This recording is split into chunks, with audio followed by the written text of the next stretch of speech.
shadows across the faces of people who were supposed to be my family. I sat in the chair my husband Philippe had pulled out for me, watching him kiss my cheek before taking his seat at the head of the table. His mother, Genevieve, sat to my right, her thin lips pressed together in what I'd learned to recognize as her version of a polite smile. His father, Bernard, was already pouring wine for everyone except me, which I'd stopped questioning years ago. "Thank you so much for having me," I said in English, the only language they believed I spoke. "Everything looks beautiful." Philippe translated my words into French, and his mother nodded, saying something back that made everyone chuckle. Philippe didn't translate that part. He never did. 5 years of marriage, and I'd grown used to sitting at tables where entire conversations happened around me, words flowing like water I couldn't cup in my hands. Except I could. I understood every single word. My grandmother had been born in Haiti, spoke fluent French and Creole, and spent my childhood summers teaching me both languages while my mother worked double shifts at the hospital. "Knowledge is power, baby girl," she'd whisper while we practiced conjugations over sweet tea. "Don't ever let anyone know everything you understand. Sometimes the best weapon is what people don't know you have." I hadn't thought much about those lessons until I met Philippe at a tech conference in Boston 3 months after Grammy died. He was charming, sophisticated, and his accent made every word sound like music. When he told me he was impressed by my software engineering presentation, I felt seen in a way I hadn't since losing her. We talked until the conference hall closed, and he never asked if I spoke French. I never offered. Now, sitting at his family's table in their Manhattan apartment, watching his cousin Celeste lean too close to him while she laughed at something his father said, I understood why Grammy had been so insistent about keeping secrets. "Simone looks pretty tonight," Philippe's sister Isabelle said in French, and I kept my face neutral, reaching for my water glass. "Did you buy her that dress?" "Of course," Philippe responded, also in French. "She has no sense of style. I have to choose everything or she'd show up looking like she shops at Target stores." I took a sip of water. It tasted like metal. Or maybe that was just my heart, turning to something cold and hard in my chest. His mother laughed softly. "You're very patient with her, mon chéri. When will you tell her?" "Tell me what?" I cut into my salmon, keeping my movements slow and natural. Around me, the conversation continued in French, rapid and comfortable, everyone assuming I was just a smiling prop at their table. "After the signing next week," Philippe said, glancing at me with that warm smile he wore like a mask. "Once she transfers her half of the company rights to me, then I'll file for divorce. The lawyer says it's cleaner this way." The fork in my hand felt suddenly heavy. I set it down gently, precisely, and picked up my wine glass instead. The red liquid swirled as my hand shook slightly, but I brought it to my lips and drank like nothing had changed. "And Celeste?" Bernard asked, nodding toward Philippe's cousin, who sat directly across from me. She wore a red dress that probably cost more than my car, and her dark hair fell in perfect waves over her shoulders. She was watching Philippe with an expression I'd been too trusting to recognize before this moment. "We'll wait a few months before going public," Philippe said, reaching under the table. I couldn't see where his hand went, but Celeste's smile widened. "We've already been together 2 years. What's a few more months?" 2 years. I'd been married to him for 5. I did the math automatically, like running code in my head. That meant he'd been with her since before we even signed the papers on our apartment. Since before I'd put my name on all those patents for the app we'd built together. Since before I'd trusted him with everything. "Does she suspect anything?" Genevieve asked, looking directly at me with those cold blue eyes. I smiled back at her, raising my glass slightly as if toasting her generosity for hosting. "She's too simple to suspect anything," Philippe said, and I watched his mouth form words that were destroying my world. "She barely understands business. I've been preparing the documents for weeks, and she signs everything I put in front of her without reading. Next Tuesday, she'll sign away her rights to the technology, and then she'll have nothing." "What about the source code?" Celeste asked. "Doesn't she have all the technical knowledge?" Philippe waved his hand dismissively. "I've been documenting everything she does. Once I have her signature on the transfer papers, I can hire any competent programmer to maintain the system." She made it seem more complicated than it is because it made her feel important. I wanted to throw my wine in his face. I wanted to scream. I wanted to overturn the table and watch their expensive china shatter across their expensive floor. Instead, I kept my expression pleasant and interested, like a well-trained dog who sits patiently while its owner discusses giving it away. "She'll be devastated," Isabelle said, and she actually sounded sympathetic. "She really does love you, Philippe." "She loves the idea of me," he corrected. She loves telling people she married a French entrepreneur. She loves the lifestyle. But she was always temporary. You don't build a legacy with someone like that. Someone like that. Someone like me. I cut another piece of salmon and chewed slowly, counting to 10 in French inside my head. Un, deux, trois, quatre, cinq, six, sept, huit, neuf, dix. The apartment is in both names, Bernard said, switching to business mode. How will you handle that? She'll be too emotional to think clearly, Philippe explained. I'll offer to buy her out for half of what it's worth, tell her it's generous given the circumstances. She'll take it because she won't want to fight. American women always choose the path of least resistance. This American woman was currently calculating exactly how much he owed me for 3 years of unpaid overtime building his company, plus interest. Celeste laughed at something Philippe said that I missed, too focused on keeping my breathing steady. She reached across the table and squeezed my hand. You're so quiet tonight, Simone. Is everything okay? I looked at her hand covering mine, at her French manicure and her diamond ring that probably came from Philippe. I looked up at her face, at the fake concern in her eyes, and I smiled. I'm just tired, I said in English, and Philippe immediately translated for everyone. Work has been really demanding lately. You should rest more, Genevieve said through Philippe's translation, her voice dripping with false sweetness. You look exhausted. What she actually said in French was, she looks old. You're making the right choice leaving her before she completely falls apart. I thanked her for her concern and excused myself to use the bathroom. I walked calmly through their apartment, past the artwork Philippe had bought with money from our company, past the furniture I'd helped select when I thought I was building a home. I locked the bathroom door behind me and stared at my reflection in the mirror. My grandmother had been right. Knowledge was power. But Grammy hadn't warned me how much it would hurt to know the truth. I looked at myself, at the dress Philippe had chosen, at the hairstyle his mother had criticized in French last Christmas, at the face of a woman who'd been living in a lie so complete she hadn't even known she needed to escape it. But I knew now. I understood everything. I pulled out my phone and opened a new note. I started typing everything I'd heard, every word, every detail. Then I opened my messages and texted my old college friend Jerome, who'd become a corporate lawyer in Boston. I need help. Can you call me tomorrow? It's urgent. His response came back within seconds. Are you safe? Say yes or no. I looked at the bathroom door, at the lock that suddenly seemed very thin. Yes, I typed. But I won't be if I don't move fast. I deleted the conversation, cleared my history, and flushed the toilet for authenticity. I washed my hands and reapplied my lipstick. The same shade Philippe had told me looked acceptable. Then I walked back to the dining room where my husband and his family were planning my destruction, and I sat down at the table with a smile. Sorry, I said brightly. What did I miss? Philippe translated the question and his father laughed. Nothing important, Bernard said in French. Just family business. Nothing you need to worry your pretty little head about. I nodded like I understood only the tone, not the words. I ate my dessert while they discussed my future like I wasn't there. I thanked Genevieve for the lovely evening and kissed Philippe's mother's cheek. On the drive home, Philippe held my hand and told me in English how proud he was of me for trying so hard with his family. They're warming up to you, he lied smoothly. My mother said you looked nice tonight. I squeezed his hand back and smiled. I'm so glad. Your family means everything to you and I want them to accept me. He raised my hand to his lips and kissed it. They will, mon amour. Just give it time. Time. I had 1 week until Tuesday, when I was supposed to sign papers I wouldn't read, trusting a man who'd been betraying me for years. 1 week to plan, to prepare, to make sure that when I struck back, it would be with the precision and power of someone who'd been underestimated for far too long. 1 week to show Philippe and his family what this simple American woman was capable of when she finally stopped pretending she didn't understand.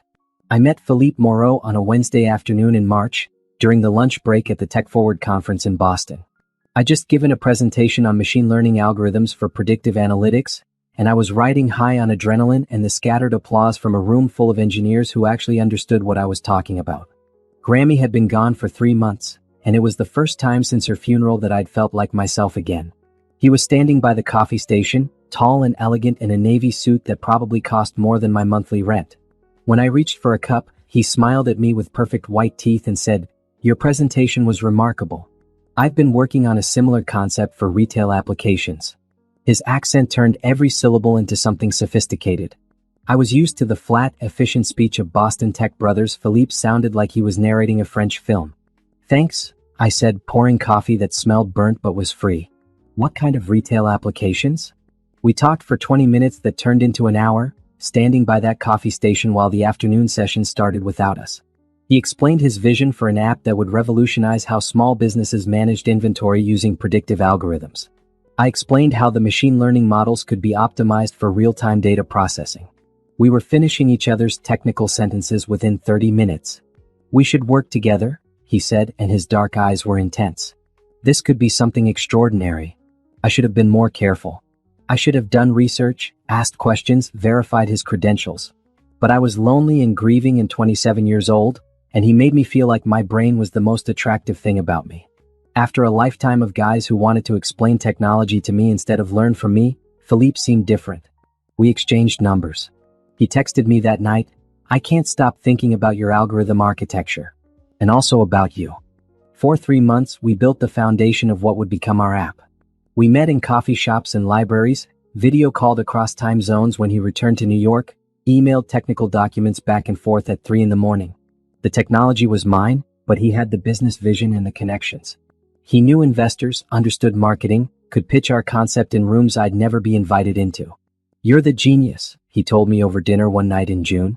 "I'm just the person who makes sure the world knows it." He proposed in August at a rooftop restaurant overlooking the Boston Harbor. The ring was modest by his family's standards, I'd later learn, but it was more than I'd ever imagined. He got down on one knee and asked me in French, then repeated it in English when he saw my confused expression.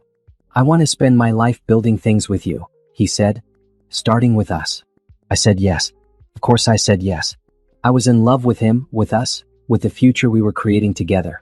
We got married at City Hall in September with 2 witnesses we pulled off the street. His family was disappointed they couldn't attend, but they sent an expensive crystal vase that broke during the move to New York. The move happened fast. Philippe's family owned an import business in Manhattan that was struggling with modernization. He convinced me to relocate, promising that we'd launch our app from New York where the investor network was stronger. I gave up my apartment in Cambridge, said goodbye to my friends, and moved into Philippe's place in the Upper West Side. That's when things started to shift, so gradually I didn't notice the transformation. "Let me handle the business meetings," Philippe suggested. "Your time is better spent on development. Plus, some of these investors are old-fashioned. They respond better to a certain kind of presentation." Translation: they responded better to white men with French accents than black women with technical expertise. I spent my days coding in our apartment while Philippe networked. He'd come home with stories about investor meetings, promising opportunities, deals that were almost closed. I trusted him completely. We were partners. "I need you to sign some incorporation papers," he said casually one October evening. "Just standard stuff. You're listed as CTO, I'm CO. 50-50 ownership." I signed without reading. Why would I read? He was my husband. He started teaching me French phrases over dinner, laughing gently when I pretended to struggle with pronunciation. "Repeat after me, je t'aime. I love you." I repeated it dutifully, not mentioning that Grammy had taught me the phrase when I was 8 years old, along with hundreds of others.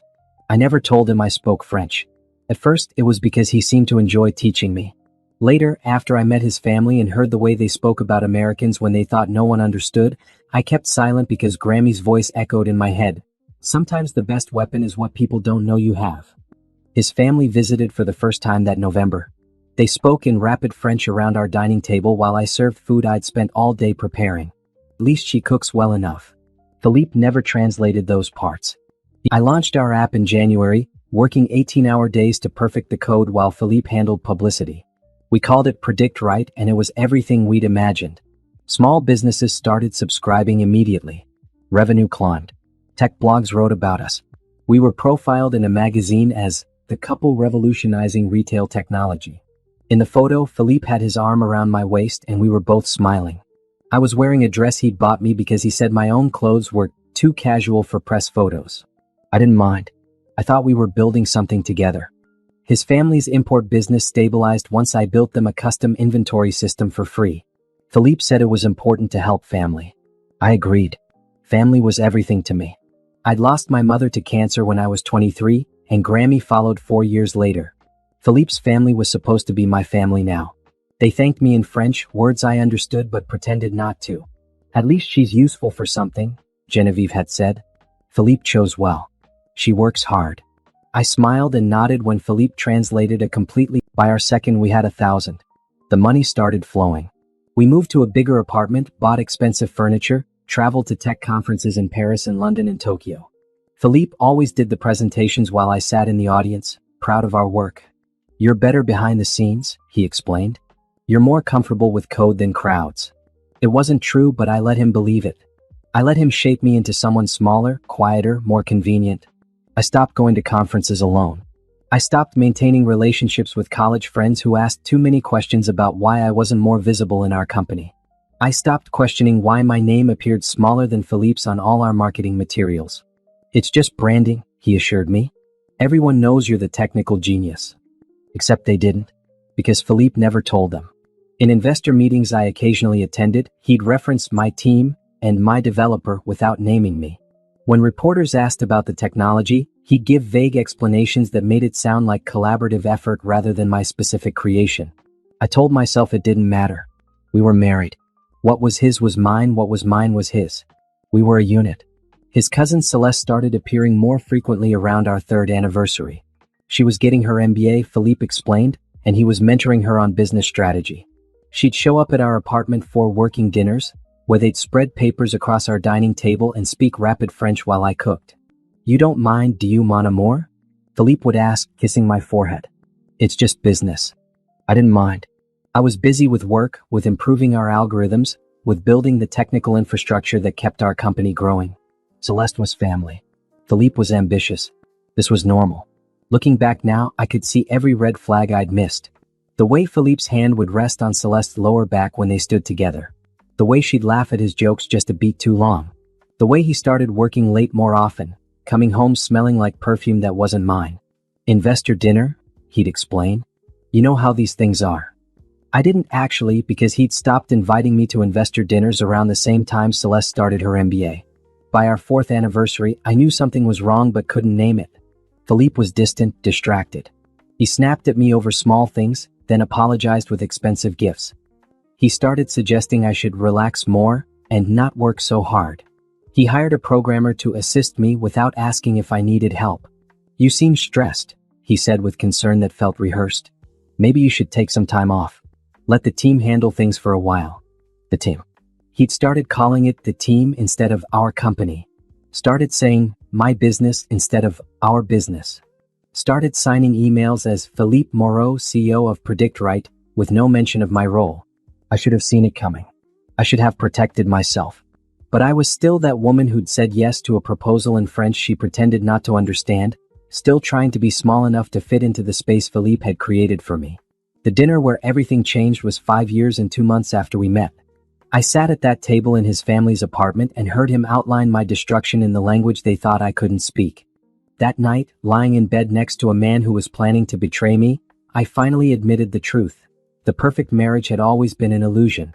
I'd just been too in love, too trusting, too desperate for family to see what was right in front of me. But I saw it now. I understood everything. And I was done pretending. The morning after the dinner, I woke up before Philippe and lay perfectly still, listening to him breathe. He was sleeping on his side, facing away from me, and I studied the back of his head like I was seeing him for the first time. This thought made my skin crawl, but I didn't move. I just watched him sleep and calculated my next steps. My phone buzzed on the nightstand. I reached for it slowly, carefully, not wanting to wake him. Jerome had texted back, "Call me at 8 a.m. I'm in the office. Whatever you need, we'll handle it." I slipped out of bed and padded to the kitchen in my pajamas. Our apartment was quiet in the early morning light, the kind of expensive quiet you only get in Manhattan buildings with good insulation. I made coffee and sat at our kitchen island, the same island where Celeste had sat a dozen times with Philippe, speaking French about business while I cooked their dinner. How many times had they talked about me right in front of me? At exactly 8 o'clock, I called Jerome. "Tell me everything," he said without preamble. I did. I told him about the dinner, about Philippe's plan to make me sign transfer papers, about the 2-year affair with Celeste, about every French conversation I'd understood and pretended I hadn't. Jerome was silent for a long moment after I finished. "You're certain about what you heard?" "Jerome, I've been fluent in French since I was 13. I understand every word. And he doesn't know this?" I could hear him typing on his keyboard. "This is good, Simone. This is really good." He's planning to defraud you and you have the element of surprise. We can work with this. What do I do? Nothing yet. Keep playing the role. Let him think you're clueless. Meanwhile, I need you to document everything. Every conversation, every email, every document he's prepared. If he's planning to make you sign papers on Tuesday, I need to see those papers first. Can you access his computer? I have all the passwords. Perfect. Don't change anything, don't let him know you've looked, but screenshot everything. Send it to my personal email, not my work one. And Simone? Don't sign anything. If he pressures you before Tuesday, make an excuse. Pretend you're sick, pretend you forgot your glasses, pretend anything. Just don't sign. Philippe emerged from the bedroom as I was hanging up. He was wearing his robe, hair messy from sleep, looking like the man I'd fallen in love with instead of the one planning my destruction. Who was that, mon amour? He asked, kissing the top of my head. Just Jerome from college. He's in Boston for work and wanted to catch up. A flash of something crossed Philippe's face, there and gone before I could identify it. Jerome? Your lawyer friend. He's a corporate lawyer, yeah. We haven't talked in months. He just wanted to say hi. Philippe poured himself coffee, and I watched him move through our kitchen with the ease of someone who owned everything in it, including me. You should invite him to dinner sometime, he said casually. It would be nice to meet your old friends. The request was strategic, I realized. He wanted to assess threats. Jerome had always made Philippe nervous because Jerome was the one friend from my old life who'd never quite warmed to my husband. Maybe, I said vaguely. He's pretty busy. Philippe sat next to me and took my hand. I've been thinking, Sherry. You've been working so hard on the app. Maybe it's time to bring in some additional technical support. I know a few developers who could help lighten your load. Translation. He wanted to replace me before Tuesday. I don't need help, I said carefully. The system's running smoothly. Why would we add costs? It's not about cost. It's about your well-being. I worry about you spending all those hours coding. You should have time for other things. For us. He said it so sincerely, looking into my eyes like he meant every word. 5 years ago, I would have melted. I would have thanked him for caring. Now I just smiled and squeezed his hand back. You're so thoughtful. Let me think about it. He kissed me then, soft and lingering, and I kissed him back like nothing had changed. When he pulled away, he was smiling. I love you, you know that? I love you too, I lied. After he left for a morning meeting, Philippe was organized to a fault, which made my job easier. Everything was filed, labeled, dated. I found a folder labeled Business Restructuring Private and opened it. Inside were documents that made my blood run cold. Transfer agreements that would sign over all my intellectual property rights. Corporate restructuring papers that would make Philippe the sole owner of PredictRight. A prenuptial agreement I'd never signed, forged with my signature. Letters from lawyers outlining divorce strategy. Financial projections showing company value without me. I photographed everything with my phone, then screenshotted files, then backed up entire folders to a cloud drive Philippe didn't know I had.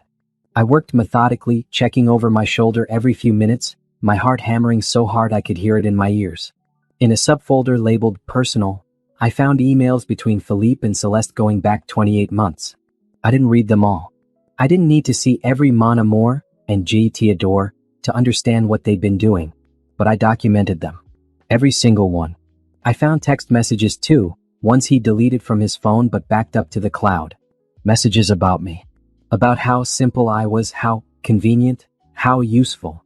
Messages about their future together, about trips they'd take after he divorced me, about the life they'd build with my technology and my work. There was a message from 3 weeks ago where Celeste asked, "What if she refuses to sign?" Philippe had responded, "She won't. She trusts me completely. She's never questioned a single thing I've put in front of her." I photographed that one twice, making sure it was perfectly clear. By noon, I had enough evidence to bury him. I sent everything to Jerome's personal email with a subject line that just said, and I did something that felt bold and terrifying. I called a number I'd saved 2 years ago and forgotten about. Back when PredictRight was taking off, a venture capitalist named Robert Chen had approached me at a conference. Philippe had dismissed him as not serious, but Robert had given me his card anyway. "Call me if you ever want to talk," he'd said. "About the technology specifically. I think you're the real genius behind this operation." I kept the card in my wallet, buried behind old receipts. Now I dialed his number. "Robert Chin," he answered on the second ring. "Hi, Mr. Chin. This is Simone Moreau. We met 2 years ago at the Tech Forward conference. I don't know if you remember. Of course I remember. The predictive analytics app.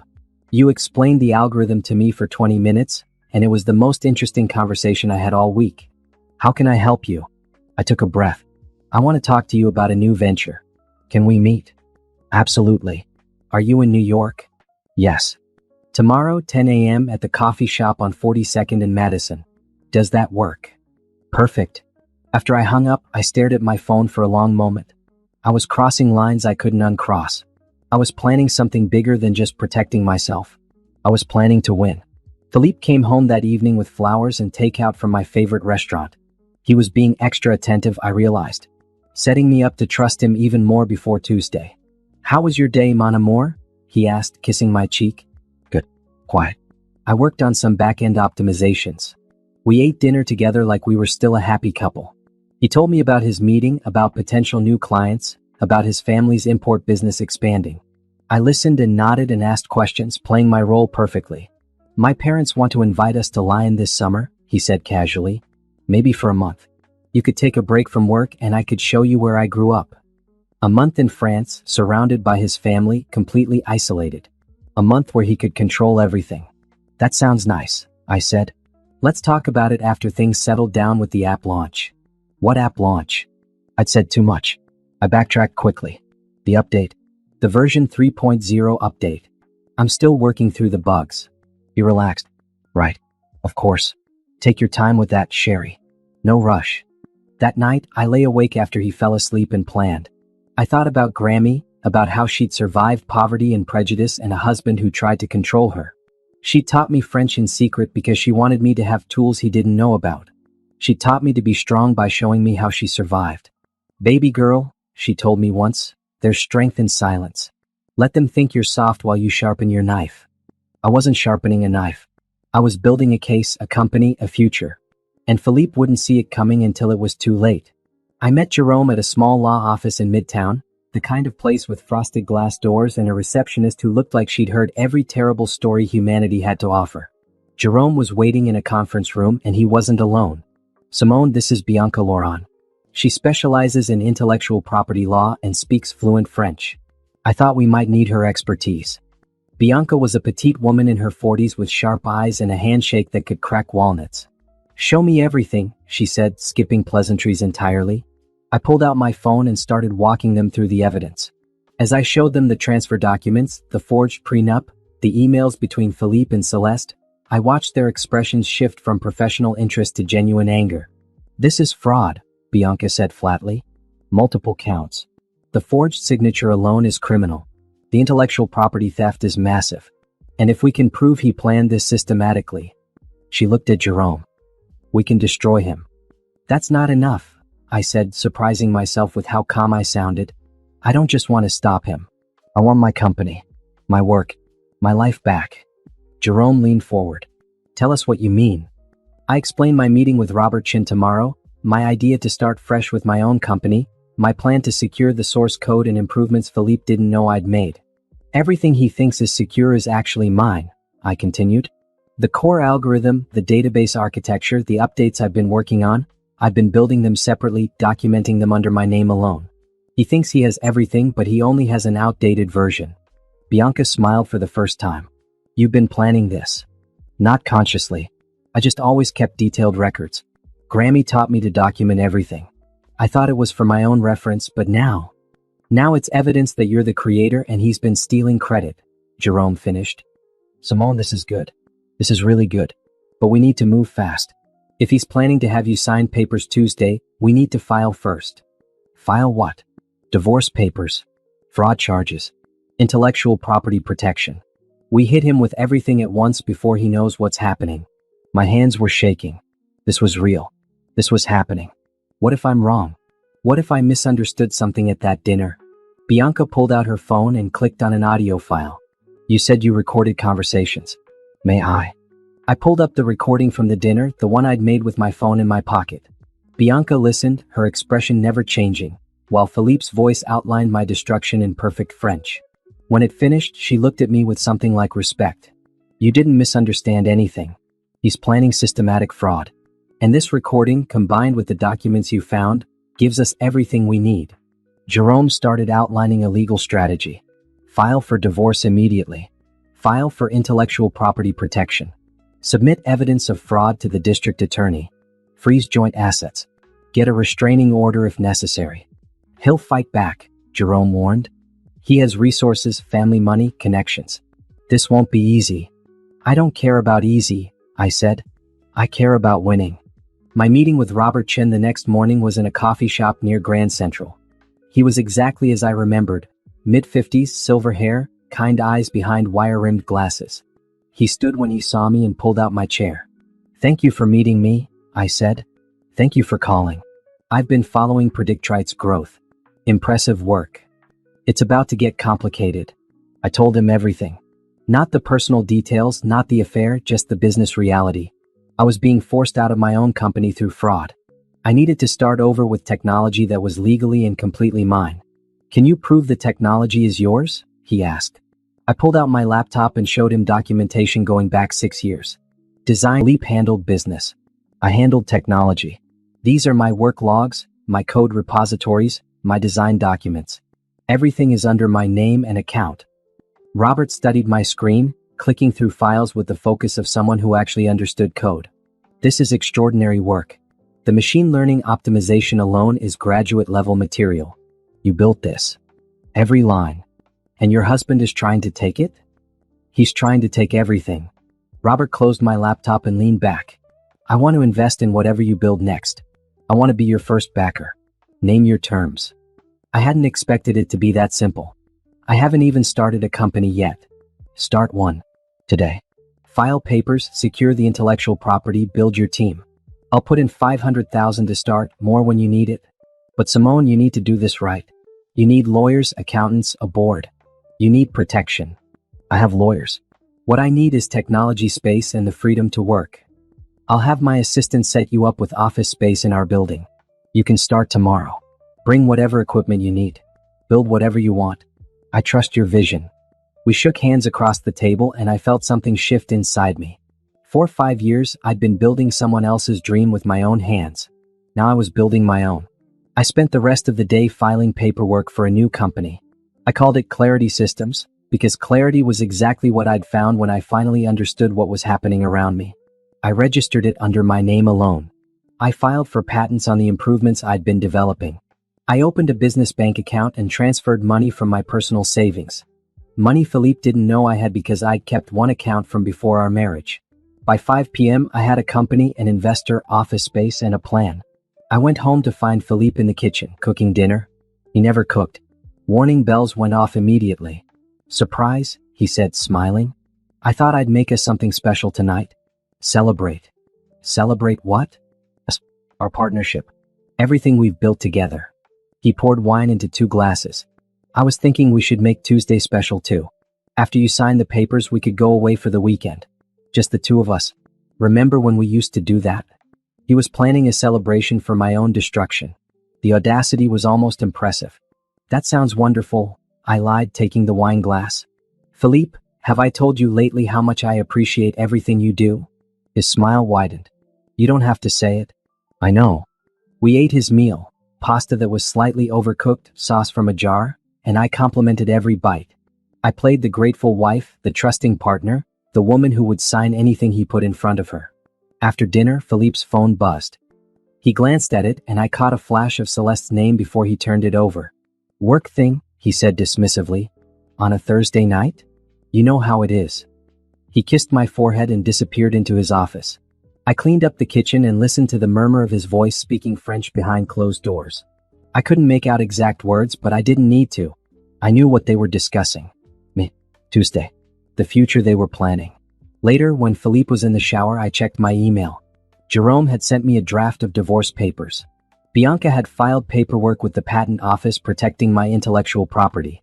Robert had sent over leased documents for office space. Everything was in motion. Everything was real. I looked around our apartment at the life I'd built that was actually a cage I'd never seen. Grammy had been right about everything. Knowledge was power, but more than that, clarity was freedom. Philippe emerged from the bathroom in his robe, looking relaxed. Come to bed, mon amour. I joined him, and he wrapped his arms around me like I was precious. Like he loved me. like he wasn't planning to destroy me in 5 days. "Simone?" he murmured into my hair. "Yes. I'm a lucky man." I stared into the darkness and whispered back, "Not as lucky as you think." The weekend before Tuesday felt like living in a play where I was the only one who'd read ahead in the script. Philippe was attentive, affectionate, cooking breakfast and suggesting we spend Sunday in Central Park like we used to. I played along, smiling through brunch, holding his hand on park benches, taking selfies that he posted with captions about quality time with my beautiful wife. My phone buzzed constantly with texts I checked when he wasn't looking. Jerome coordinating with process servers. Bianca filing additional patents. Robert sending me building access codes and IT setup information. I was constructing a parallel life while Philippe thought I was just his devoted wife enjoying the autumn weather. Sunday night, while Philippe watched a soccer match, I sat with my laptop pretending to browse recipes. Actually, I was reviewing the complete source code for Predict Right, identifying every component I'd personally built. The core algorithm was entirely mine. The database architecture was mine. The user interface optimization was mine. Philippe's contributions had been business strategy and investor relations. Important for a company but not the actual product. The beautiful thing about being the only person who truly understood the technology was that I could see exactly how to extract myself from it. The current version of Predict Right ran on code I'd written, but I'd been developing improvements for months that lived only on my personal devices. Better algorithms, faster processing, more accurate predictions. Philippe didn't know they existed because I'd learned to stop sharing everything with him. I'd started developing them after his second working late excuse last year, not because I suspected anything specific but because I'd felt the distance growing between us. Coding had always been my therapy and I'd poured my confusion into building something better. Now that something better would be my insurance policy. Monday morning, I told Philippe I had a doctor's appointment. He barely looked up from his phone, probably texting Celeste. "Feel better, mon amour?" he said absently. I took the subway to Robert's building in Midtown, rode the elevator to the 15th floor, and walked into my new office. It was small but perfect. Big window, empty desk, reliable internet. Everything I needed to rebuild. I spent the day transferring my personal code to secure servers, setting up development environments, creating comprehensive documentation that proved when and how I'd created every innovation. Every file was timestamped, backed up, legally protected. By 5 p.m., I had a complete technical portfolio that was undeniably mine. Robert stopped by around 3. "How's it going?" "Good. Really good." I showed him the improvements I'd made to the core algorithm. "This is what I've been developing independently. It's 30% more accurate than the current Predict Right version, and the processing speed is doubled." He studied my screen with the intensity of someone who understood enough code to be dangerous. "This is remarkable. When can you launch?" "Once the legal situation is resolved. Maybe 3 months. "And the current version that your husband has?" "It'll work for now, but without me there to maintain it and implement updates, it'll start showing problems within 6 months. Technology needs constant improvement or it becomes obsolete." Robert smiled. "So either he keeps you, which he's planning not to do, or his company slowly fails." "Basically." "Brilliant. You've built in your own obsolescence protection." I hadn't thought of it that way, but he was right. Philippe needed me far more than he realized. He just thought he could replace me with any competent programmer. He didn't understand that what I'd built wasn't just code. It was architecture, vision, constant innovation. You couldn't hire that. You could only steal it if the creator was naive enough to let you. I wasn't naive anymore. That evening at home, Philippe was excited about Tuesday.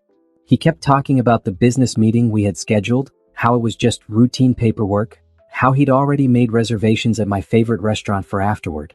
"We should celebrate," he said, pouring wine I didn't drink. "Tomorrow is an important day for the company. For us."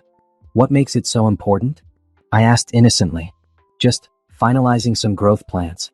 Investor requirements, boring stuff. But it positions us for the next phase." He took my hand. "I couldn't have done any of this without you, Simone. I hope you know that." The lies came so smoothly. I wondered if he'd always been this good at deception or if he'd developed the skill over time. "I'm proud of what we built together," I said, which was technically true. I was proud of what I'd built. The together part was the fiction. That night I couldn't sleep. Tomorrow morning, process servers would arrive at Philippe's family's import business office where he worked. They'd hand him divorce papers, fraud allegations, intellectual property claims. His perfect plan would explode before he even got me to sign his fake documents. I played the scenarios in my head. Would he call me first? Come home angry? Try to convince me it was a misunderstanding? I told Jerome and Bianca I'd be at my new office when it happened. I didn't want to be anywhere near Philippe when he found out. At 3 a.m., I got out of bed and checked my phone. Robert had emailed, "Whatever happens tomorrow, remember you're not just protecting yourself. You're standing up for every creator who's been stolen from. That takes courage. You have it." I sat in our dark living room and thought about Grammy. She'd survived worse than this. She'd survived poverty and racism and a husband who hit her. She'd raised my mother alone after leaving him, worked 2 jobs, sent mom to nursing school. She taught me French in secret because she believed knowledge was the one thing no one could take from you. "You're stronger than you know, baby girl," she told me shortly before she died. "You come from strong women. Don't ever let anyone make you forget that." I wouldn't forget. Tomorrow I'd prove it. Tuesday morning arrived with unseasonable warmth. I woke at 6 before Philippe's alarm and lay still in the pre-dawn light. This was the last morning I'd wake up in this apartment as his wife. By tonight, everything would be different. Philippe's alarm went off at 6:30. He stretched, kissed my shoulder, completely relaxed. "Big day," he murmured. Yes, I agreed. Big day. I made coffee while he showered, playing the role one last time. When he emerged dressed in his best suit, the navy one he wore for important meetings, I handed him his cup exactly how he liked it. "You look nice," I said. "Important meeting this morning before our appointment. Investor call. Another lie, probably. More time with Celeste planning their future. What time should I meet you at the lawyer's office?" I asked, knowing there would be no meeting. "Noon. I'll text you the address." He'd never text me an address because there was no appointment. By noon, he'd be dealing with lawyers of a very different kind. After he left, I got dressed carefully.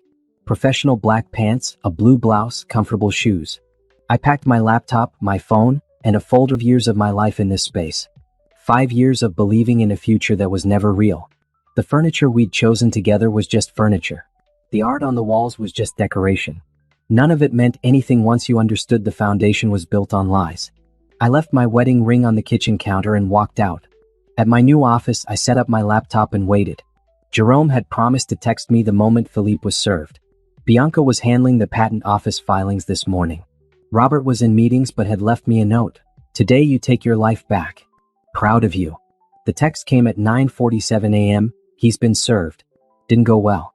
Stay where you are. Don't answer his calls." My phone started ringing within minutes.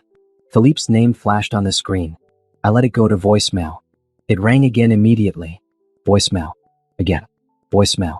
Then the text started, first in English. "Simone, what is happening? Call me now." Then French. "Tu as que tu es fate? Comment have you done? How dare you?" The shift from English to French was telling. When he was trying to manipulate me, he used English. When he was genuinely emotional, he used his native language. I'd learned that pattern years ago. More texts. "This is insane. I'm your husband. We can fix this. Just call me." Then, "Where are you? Come home. We need to talk." Then, "You're making a huge mistake. You'll regret this." The threats were starting. I screenshotted everything and forwarded it to Jerome. His response, "Perfect. Keep documenting. Don't engage." My phone rang again, but this time it was an unknown number. I considered ignoring it, then answered cautiously. "Hello. Is this Simone Moreau?" A woman's voice, older, sharp with authority. "Yes. This is Genevieve Moreau, Philippe's mother. I believe we need to speak." I should have hung up. Instead, I said, "About what, Genevieve?" She switched to French immediately, probably assuming I wouldn't understand. "You ungrateful girl. After everything my son did for you, gave you, this is how you repay him? With lies and legal attacks." I responded in perfect French. "I repaid him with 5 years of my work, my ideas, and my trust. He repaid me with theft and betrayal. We're even now." Silence. Long shocked silence. "You speak French?" Her voice was quieter now, uncertain. "Fluently. I understood every word you and your family ever said about me. Every insult, every joke, every plan. I heard all of it. You never said." "No, I never said. That was my mistake. I should have confronted you years ago instead of pretending I didn't understand how little you all thought of me. But I'm done pretending." She hung up. I sat staring at my phone, my hands shaking with adrenaline. Jerome called 20 minutes later. His lawyer just contacted me. Philippe wants to meet just you and him to talk reasonably. I told them absolutely not. Don't agree to any private meetings. I won't. There's something else. His family is flying in. Apparently they're arriving tonight. I think they're planning to pressure you into dropping the suit. Let them try. But the news unsettled me. Philippe's entire family descending on New York meant they were taking this seriously. They had resources, connections, and the kind of old money arrogance that assumed problems could be fixed with pressure and influence. I spent the afternoon coding, losing myself in the clean logic of algorithms and data structures. Code made sense. Code did what you told it to do. Code didn't lie or betray or pretend to love you while planning your destruction. Around 5, Robert stopped by with takeout. Thought you might not want to go home tonight. I'm not going home. I booked a hotel. Smart. How are you holding up? I'm fine. Angry. Scared. But fine. His family is arriving tonight? According to Jerome. They're going to make this ugly, Robert warned. Old French families like the Moreaus, they don't like being challenged, especially by someone they considered beneath them. They'll try to paint you as emotional, unstable, vindictive. I have evidence. Documents, recordings, testimony. The truth doesn't care about their spin. The truth matters in court. In the court of public opinion, narrative matters more. Just be prepared. I nodded, picking at my food. Robert, why are you helping me? You barely know me.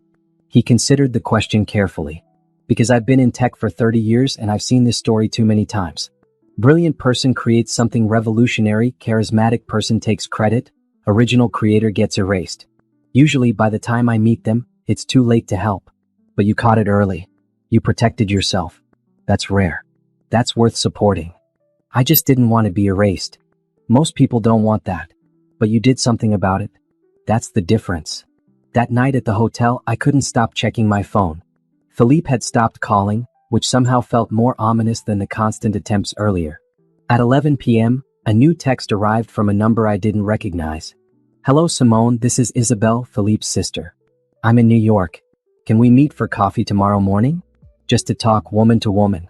Please. Isabel had always been the kindest of Philippe's family. She'd never said cruel things about me in French, at least not that I'd heard. She'd seemed genuinely friendly during family gatherings. I called Jerome. Philippe's sister wants to meet me. Don't do it. It's a trap. They're trying to find a weak point. What if she's genuine? What if she wants to help? Simone, she's his family. Her loyalty is to him, not to you. Whatever she says will be used against you later. Trust me on this. I thanked him and hung up. Then I texted Isabel back. I appreciate the offer, but I need to respectfully decline. This is a legal matter now, and my lawyers have advised against private meetings. I hope you understand. Her response came immediately. I do understand. For what it's worth, I'm sorry. You deserve better than what my brother gave you. I stared at that message for a long time. Maybe she meant it. Maybe she didn't. Either way, Jerome was right. I couldn't afford to find out. Wednesday morning, I returned to my office to find a massive flower arrangement on my desk. No card, but I knew who sent it. Philippe had always believed grand gestures could fix anything. I called building security to remove them. They're just flowers, the security guard said. They're from someone I have a restraining order against. I lied. Please remove them immediately. Jerome called at 9. Judge granted the injunction. Philippe is officially barred from accessing Predictrite's technical systems or claiming credit for your work. He can run the business side, but he can't touch the technology. What does that mean practically? It means the company can continue operating with the current code, but he can't make changes, can't access your development files, can't claim he created anything technical. And if the company needs updates or fixes, he has to hire someone new because you're not obligated to maintain it. So the company will start failing once the current version becomes outdated. Exactly. You built in your own protection without even realizing it. Bianca joined the call. I have more good news. The patent office fast-tracked your applications. Your improvements are now officially protected under your name alone. If Philippe tries to use any of your new work, it's immediate copyright infringement. I felt something loosen in my chest. So legally everything's protected? Everything technical is yours and protected. Now we just need to handle the divorce and the fraud charges. Speaking of which, the DA's office called. They're interested in the forged prenuptial agreement. That's a felony. Will he go to jail? Possibly. More likely he'll take a plea deal if we can prove intent to defraud. But Simone, you need to prepare yourself. This is about to get very public. Philippe's family has money and connections. They're going to fight dirty. She was right. That afternoon, I received an email from an address I didn't recognize. Subject line, the truth about Simone Moreau. I shouldn't have opened it. I knew I shouldn't, but I did. It was a document, professionally formatted, outlining a completely fabricated version of our marriage.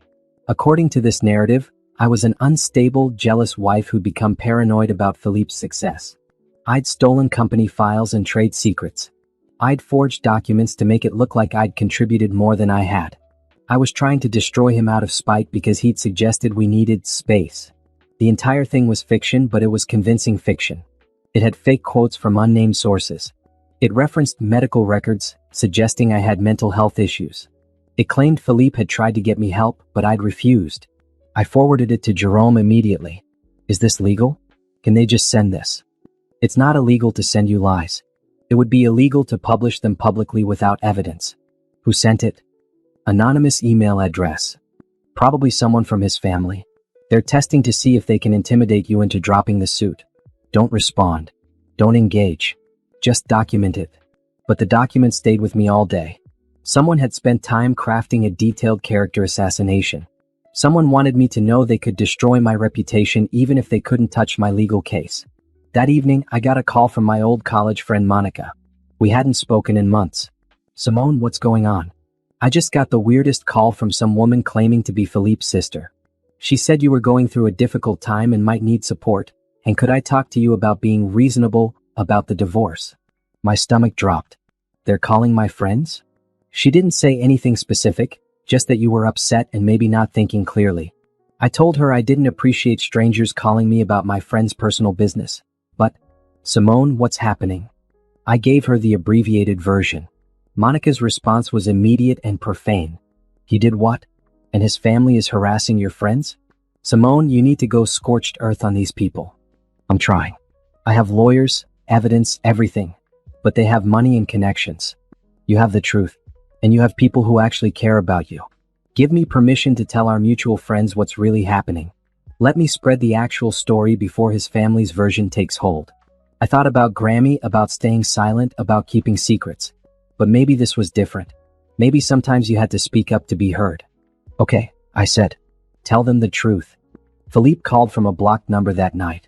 I was exhausted enough to answer. What do you want? Simone. His voice was ragged. Can we please just talk? Face to face? Without lawyers. No. I never meant for it to go this far.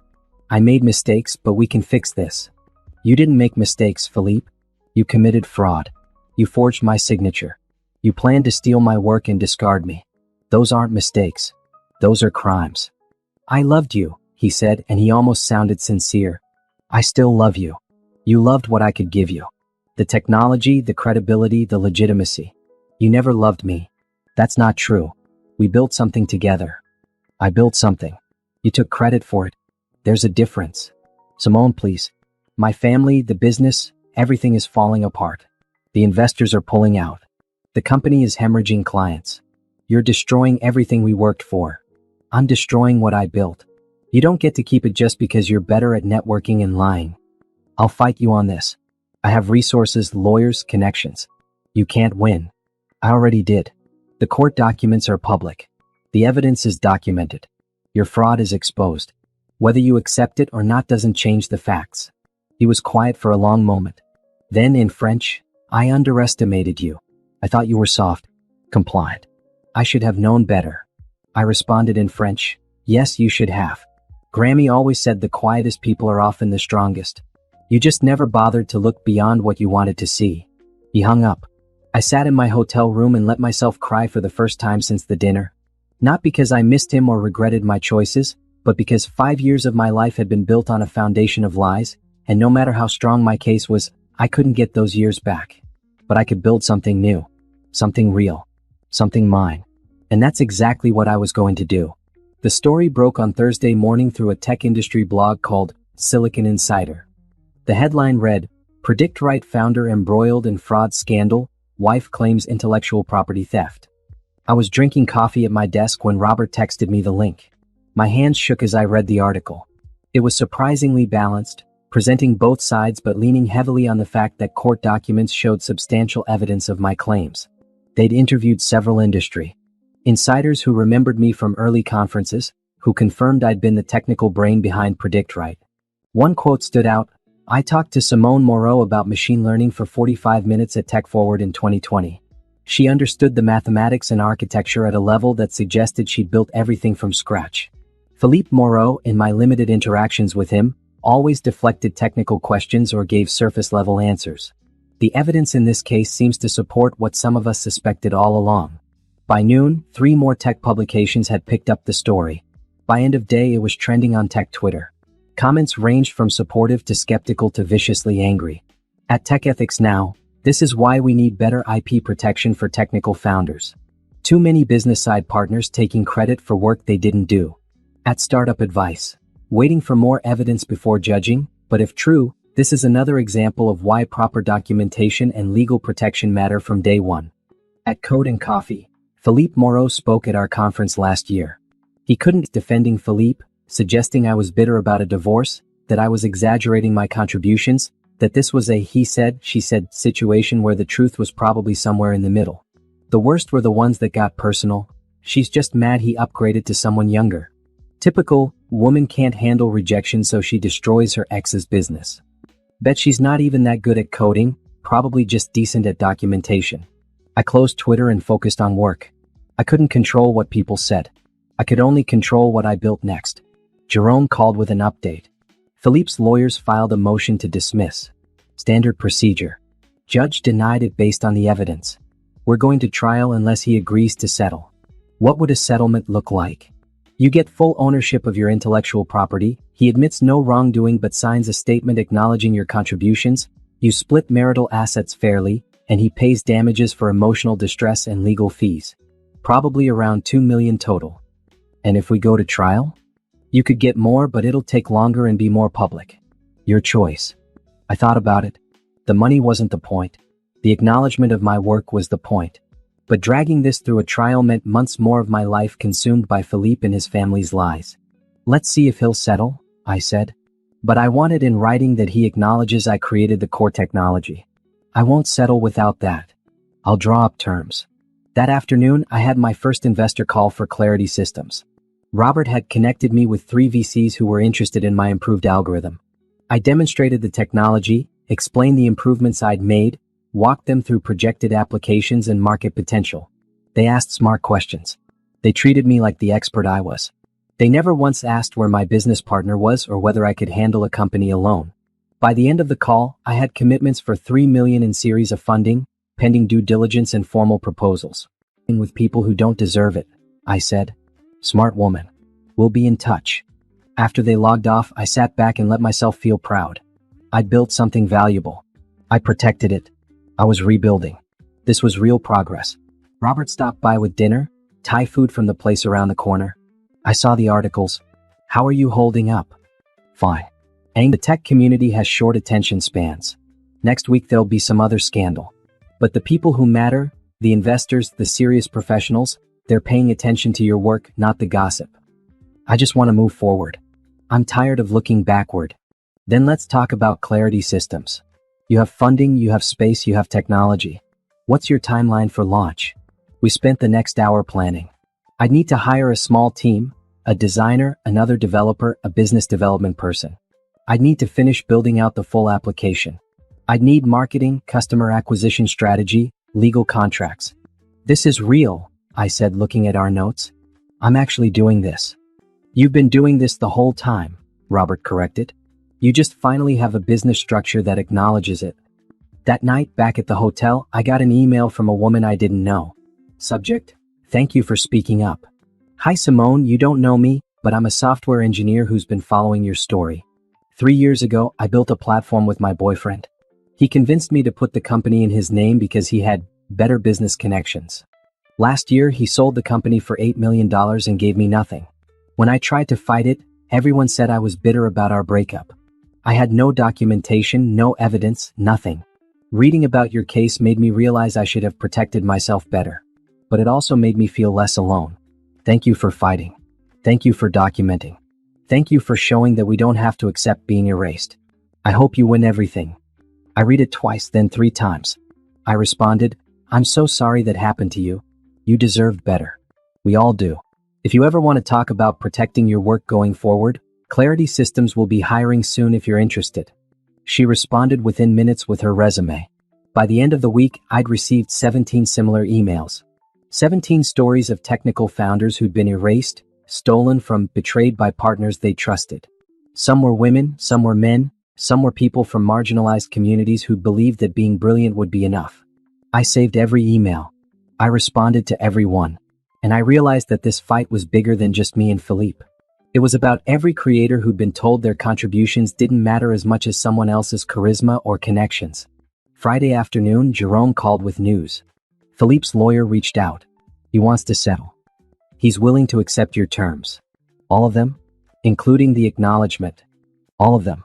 Apparently his investors are furious about the negative publicity. The company's valuation has dropped 40% this week. His family's import business is facing scrutiny from American partners who don't want to be associated with fraud. He's bleeding money and reputation. Good. Simone, he's ruined. His visa is tied to the company, and if the company fails, he'll have to leave the country. His family's reputation is damaged. Celeste broke up with him. He's got nothing left. I should have felt satisfaction. Instead, I just felt tired. Send me the settlement papers. I'll review and sign if everything's there.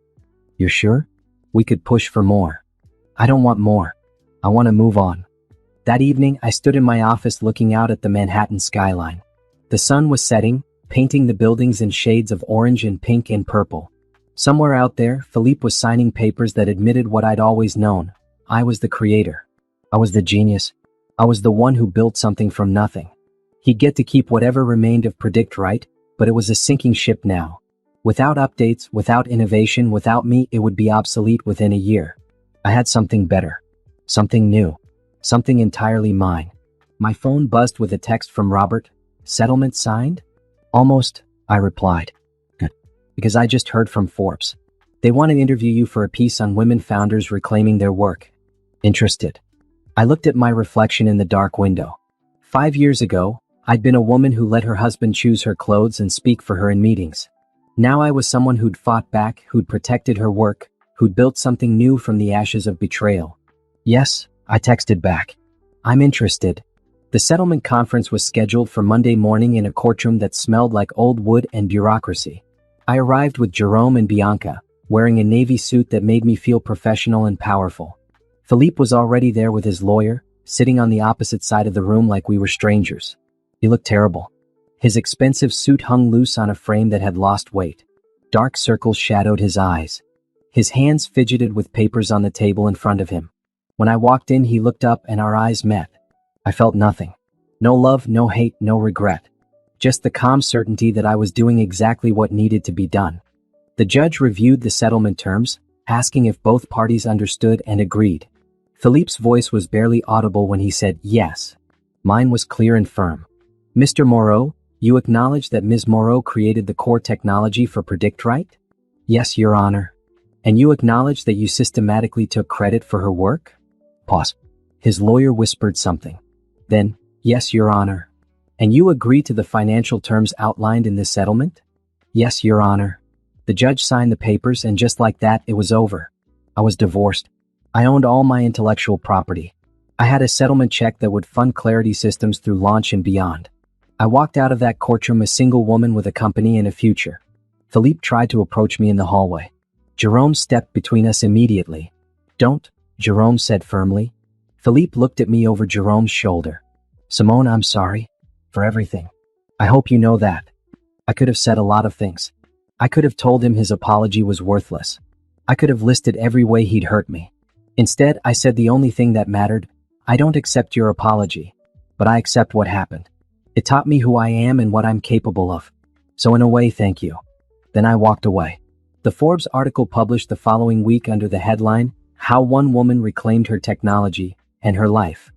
It featured photos from a professional shoot Robert had arranged. Me in my office, at my computer, confident and composed. The article detailed the case without being salacious, focusing on the legal and technical aspects of intellectual property protection for founders. The journalist, a woman named Patricia, had asked thoughtful questions. What do you want other technical founders to learn from your experience? Document everything, I'd said. Keep records of your work, your contributions, your innovations. Don't assume trust is enough protection. And if you have a partner, make sure legal agreements are clear from day one. Love doesn't protect intellectual property. Paperwork does. What's next for you? I'm launching Clarity Systems in 3 months. We'll offer the technology one developed, improved, and independent. I'm hiring a team of developers, many of them people who've been overlooked or underestimated in their previous positions. I want to build a company that values actual contributions over charisma. Do you regret the marriage? I thought about that question carefully. I regret the betrayal. I don't regret what I learned. I'm stronger now than I was 5 years ago. I understand my worth. That's valuable. The article went viral in tech circles. I received dozens of emails from other founders, mostly women and people of color, sharing similar stories. Some asked for advice. Some asked if Clarity Systems was hiring. Some just wanted to say thank you for speaking up. I hired 3 people that first month. Alicia, the woman who'd emailed me after reading about the case, who'd had her own platform stolen. James, a brilliant black developer who'd been passed over for promotion at his last company despite creating their core product. And Rita, a designer from India who'd been told her work was too ethnic for mainstream tech. We were a team of people who'd been underestimated, and we were building something that would prove everyone wrong. The Predict Right story played out exactly as I'd predicted. Without my updates and maintenance, the app started showing errors. Clients complained. Competitors released better versions. Philippe tried to hire developers to fix it, but the code was complex and poorly documented. I'd built it for myself, not for handoff. The company was insolvent. Philippe sold what remained to a competitor for a fraction of its former value. His work visa expired. His family's import business suffered from the association with fraud and lost several major American contracts. The Moreaus returned to France, their American expansion plans abandoned. I heard through mutual acquaintances that Philippe was working for his father's company in Lyon, in a junior position, his ambitions thoroughly destroyed by his own choices. I felt no satisfaction in his downfall, but I felt no regret either. He'd made his decisions. I'd made mine. The consequences were just math. Celeste tried to reach out to me once, sending a LinkedIn message. I know you probably hate me, but I want you to know I didn't fully understand what Philippe was doing. I believed his version of events. I'm sorry for my part in hurting you. I deleted it without responding.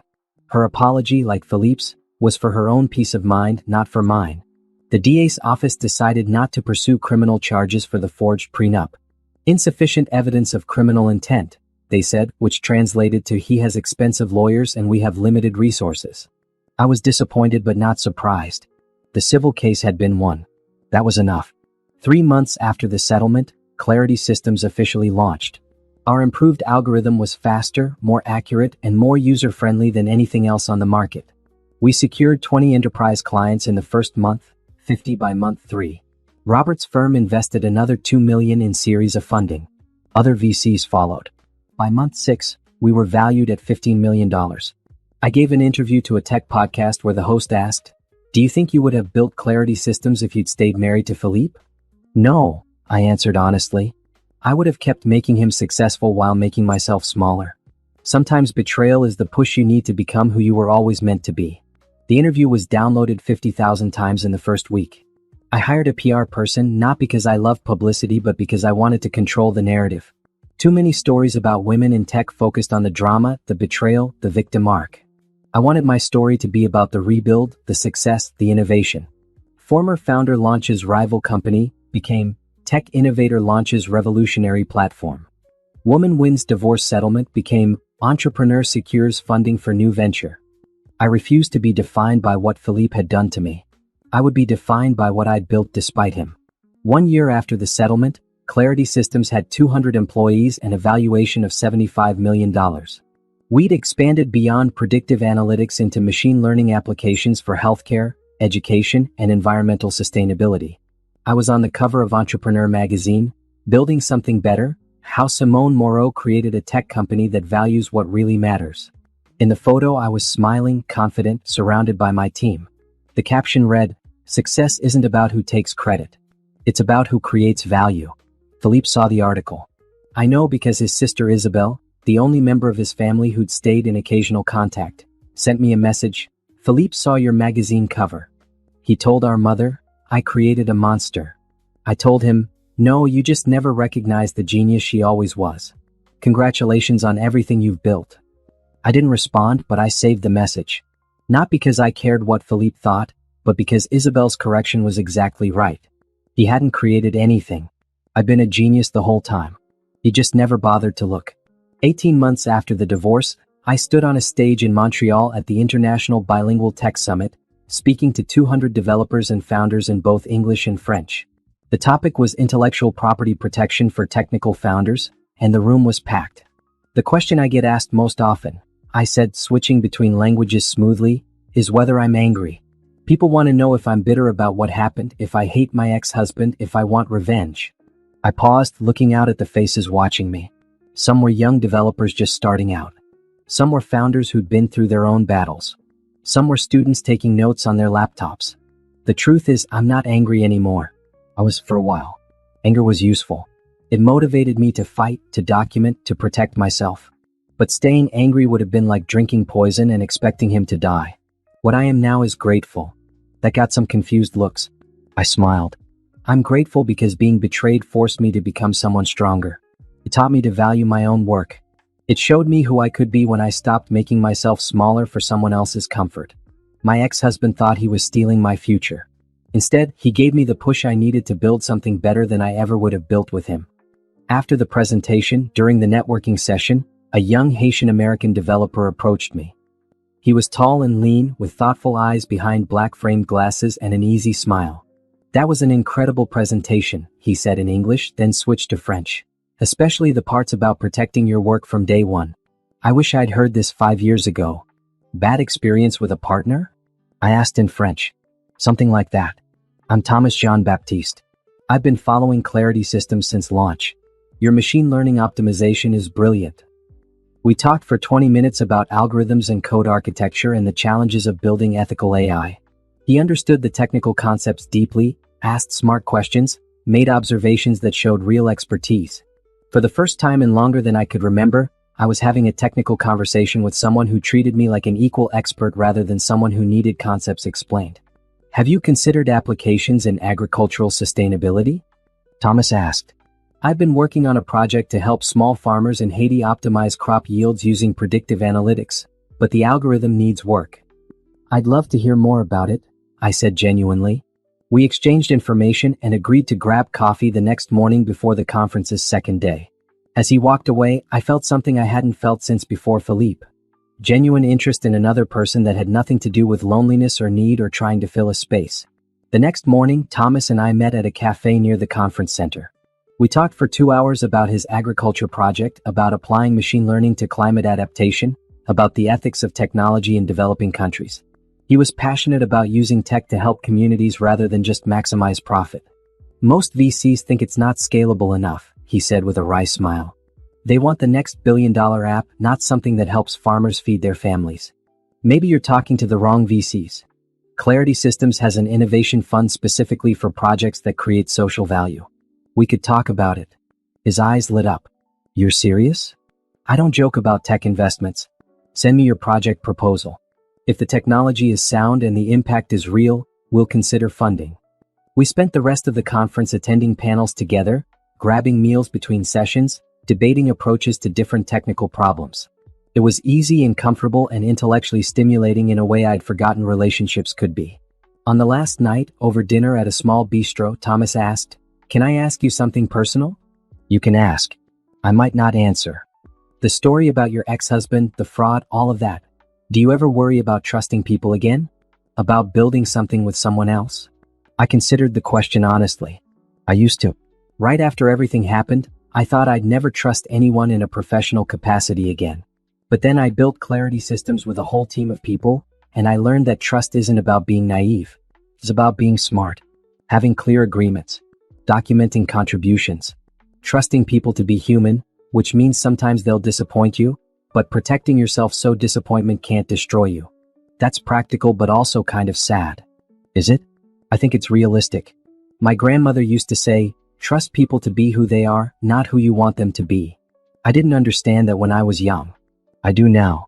Thomas smiled. Your grandmother sounds like she was wise.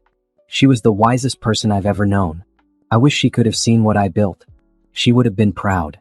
I think she'd be incredibly proud. We stayed in touch after the conference. Thomas sent me his project proposal, and it was excellent. Thoughtful, technically sound, with realistic projections and a clear understanding of both the technology and the communities it would serve. Clarity Systems funded it with a 2-year grant. Thomas flew to New York a month later to set up the project infrastructure, and we spent his visit working together during the day and talking late into the night about everything from code to family to dreams. He told me about growing up between Haiti and New Jersey, about learning to code in his father's repair shop, about wanting to use technology to help rather than exploit. You remind me of why I got into tech in the first place, I told him one evening. It's easy to get caught up in valuations and exits and forget that technology should serve people. You haven't forgotten. Look at what you've built at Clarity Systems. The healthcare applications, the education programs, the environmental monitoring. That's all serving people. I had to lose everything to remember what mattered. Maybe. Or maybe you always knew and you just needed the freedom to act on it. We started a collaboration on his agriculture project that turned into a friendship that turned into something more. It was slow and careful and nothing like the whirlwind with Philippe. Thomas respected my boundaries, understood my caution, never pushed for more than I was ready to give. 6 months after Montreal, during a video call about project updates, he asked, "Would you consider letting me take you to dinner? Not a work dinner. A date." I smiled.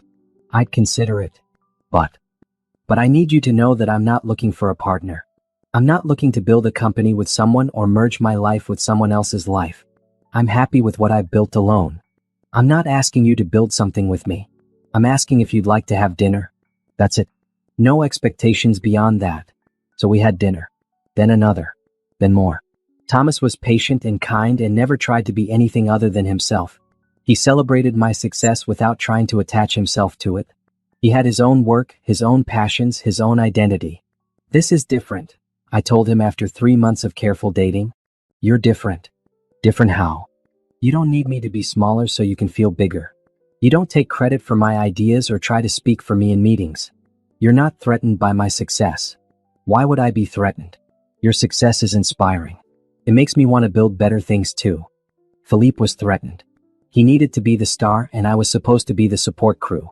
Then Philippe was an idiot. Thomas took my hand. Simone, I like you exactly as you are. Brilliant, successful, careful, strong. I'm not here to change you or use you or diminish you. I'm just here because I enjoy your company. It was the healthiest relationship I'd ever had, built on mutual respect and clear communication rather than grand gestures and dramatic declarations. We didn't talk about marriage or moving in together or merging our lives. We just enjoyed each other's company and built our separate careers while supporting each other's goals. 2 years after the divorce, Clarity Systems was valued at $200 million. We'd expanded to 300 employees across 4 cities. I'd been invited to speak at conferences around the world. I'd been featured in documentaries about women in tech. I'd become exactly the kind of founder I'd always had the potential to be. And I'd done it on my own terms. One evening, working late at the office, I got an unexpected email from Isabelle Moreau. I thought you'd want to know, Philippe is getting married. To a woman from Lyon who works in his father's company. He seems happy, or at least resigned to a different life than he planned. I hope you're well.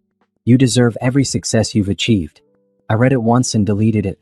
Philippe's happiness or unhappiness wasn't my concern anymore. He was a chapter in my history, not a part of my present.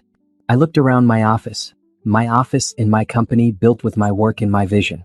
On the wall were framed photos.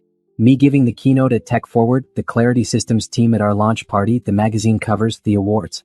There was also one small photo I kept on my desk. Me and Grammy taken the summer before she died, both of us laughing at something I couldn't remember now. She was holding a book of French poetry, and I was holding a notebook filled with early code experiments. I did it, Grammy, I whispered to the photo. I built something that matters. I became someone who matters. Just like you taught me. My phone buzzed.